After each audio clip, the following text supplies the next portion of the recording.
All these stupid robots. Like, there's no... And all these stupid jokers. Oh yeah, yeah. There's so many stupid robots in this game.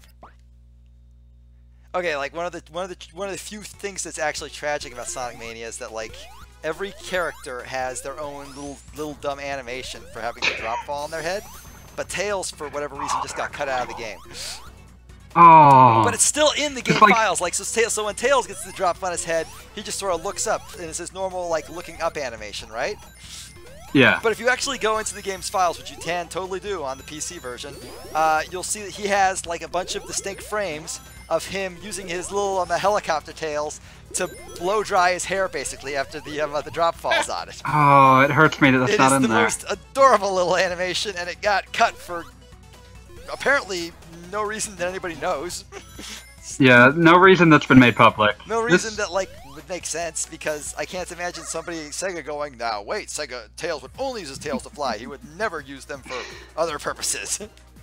Like I love all of the animation touches in this game that set it apart from like just being an aping of the Genesis look.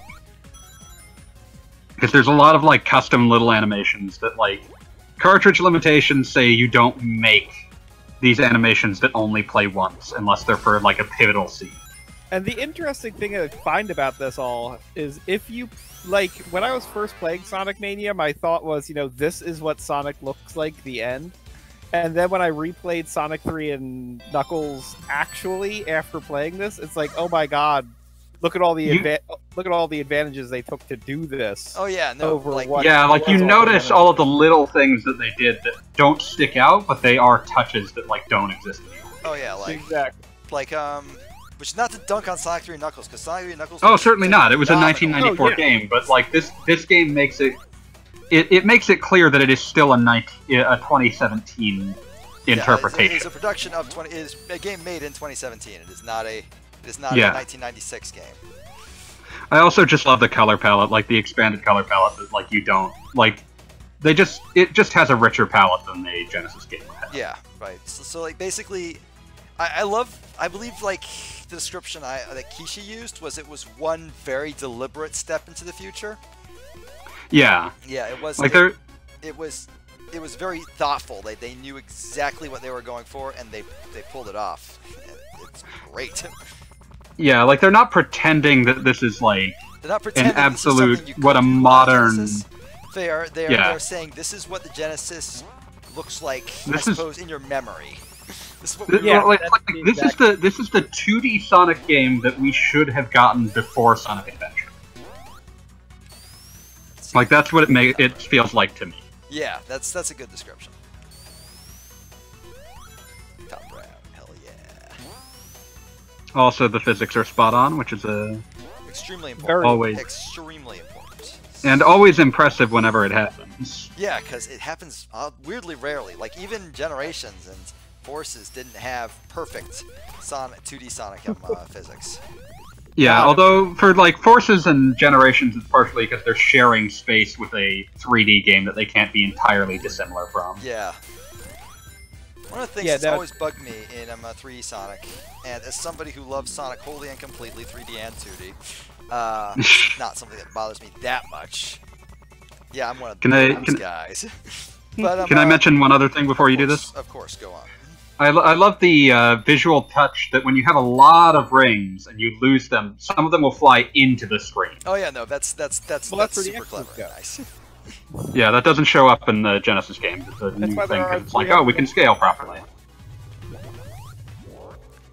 Yeah. But continue. Oh, one of the things that like always bugged me in 3D Sonic, is more like 3D Sonic, more like the 2D Sonic in 3D, like when they're doing 2D in 3D Sonic. You know what I mean? Is the springs. Because in 3D Sonic, and this is probably just like the necessity of the way the game is designed, the springs always shoot you to a very like predetermined spot. It's a hard-coded arc, basically, right? Yeah, they're not doing like on-the-fly physics calculations. Yeah, because where you go when you get the spring. The springs exist to get you somewhere in particular, right? And that somewhere in particular is oftentimes, you know, a place that you absolutely need to go to like finish the level. And like it's a specific location, right? It's not a bad thing by any stretch of imagination, But like the purpose of a spring in 3D Sonic is to get you from point A to point B. Whereas in 2D Sonic, the purpose of a spring is to get you upwards or going fast along the ground. To react to you physically. Yeah, like so like if you're going like left and you hit a spring, you're still going left. That's not the case in 3D Sonic even when they're doing it on the 2D plane. Yeah. So the spring will take you straight up and nowhere else. And that always bugged me just a little bit, like when they're doing like the 2D stuff, because I just always want to, you know, basically screw around with stuff like that. Jump as soon as you land on the panel, or else you'll fall. Yep. Oh god. God, decal was such a weird thing to put in the game. Like it's so weird that like for a while, like one thing I do appreciate about that is that it's not super clear at first that decal is supposed to exist as a like actual character rather than just a thing that exists to guide the player through the game. Yeah, no, that was really clever. Like that was legit. That was a legit great idea. And then she was replaced by a robot Chow. Yeah. I'm Omo Chow. Yeah, you're mean. Yeah, everybody likes decal. Nobody likes Omo Chow. That says something. I'd also like to point out Omo Chow like screaming as he is thrust to his death. When did that happen? That's what happened. Like you can hurt him, but you can also just throw him off a cliff. I've never tried that. Yeah, you can pick him up and throw him off a cliff. If I've never killed Omo Chow. I mean, come on, that's the first thing Shadow would do. I know, All hail right? Shadow. Like, I guess I'm just not role-playing properly. All hail Shadow, heroes rise again.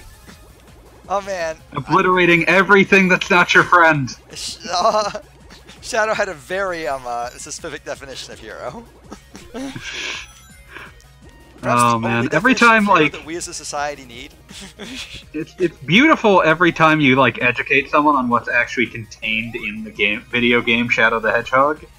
Oh, I know that if you I've never played Shadow the Hedgehog, but one of my favorite one of my favorite details is that if you just like go for the neutral ending all the way through, you get a incoherent, which is what I assume most first-time players. All of them are incoherent. Like every last ending in the game is incoherent. Every ending is incoherent, yes. But like if you just play through it like just straight, you'll get like this weird, confused ending where none of the cutscenes lead into each other, and Shadow ends just believing he's a robot.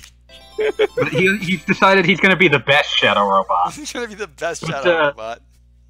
But like that's the thing is that no cutscene leads into the other because they're all designed. Like quote unquote designed such that you can just sort of run into them regardless of what level you were before. So like Shadow's motivation is entirely inconsistent, and there is no way to watch the cutscenes in any sort of order that will cause them to make sense. Here we go, Puyo Pop time. Oh, I love this. It's like the best thing. But I remember I saw this like completely. I downloaded like the game overnight, right? I was very pissed off that it didn't let me play it basically immediately because I wanted to play it very badly that evening. I completely lost it when I got to this section because I saw people saying there is a great like Easter egg in one of the early bosses, and then I got to this and it's like, oh! Yeah, no, I was blown away. I was like, holy shit, this is the best ever. I'm waiting for a blue and a purple. Wait, I just fucked myself over. I don't give a shit. Yeah, you are playing yourself. Congratulations, you played yourself. Put a quarter in your ass because you played yourself. Wow, hurtful. Oh my god, all I can think of now is the greatest note I've seen on Twitter in quite a while. Have you seen this? Do you know who Prism Planet, asshole? Yes, I saw this. I thought I sent you this. Oh, What? Okay, Prism Okay. Planet asshole is. He claims he's not a conspiracy theorist anymore. It's bullshit. He's totally a conspiracy He is theorist. super a conspiracy theorist. He is absolutely a conspiracy theorist. But he doesn't. White supremacist conspiracy theorist. He no longer theorist. believes in chemtrails specifically, and he figures that exempts him. I'm like, asshole, there's more than one conspiracy out there. Anyways, he in his like attempts to be political was like, oh, please send me all the times you were discriminated against for your politics, because basically anybody who's not like a diehard. He's a white supremacist. Let's just he's a put white this out there. supremacist. Let's just put it right out there. He's a fucking white supremacist. Like, he's not a hard white supremacist, but he's definitely there. That almost makes it worse. Yeah, no, that just makes it like, yeah, no, agreed. That just makes it worse. Anyways, he goes up and says, he's like, I need just stories of like how friends and like family members disowned you and like were mean to you and employers, whatever. I need them for a video. Drill, Twitter legend and possibly God, immediately responds, my boss called me a pussy for not wiping my ass. Oh, I love Drill.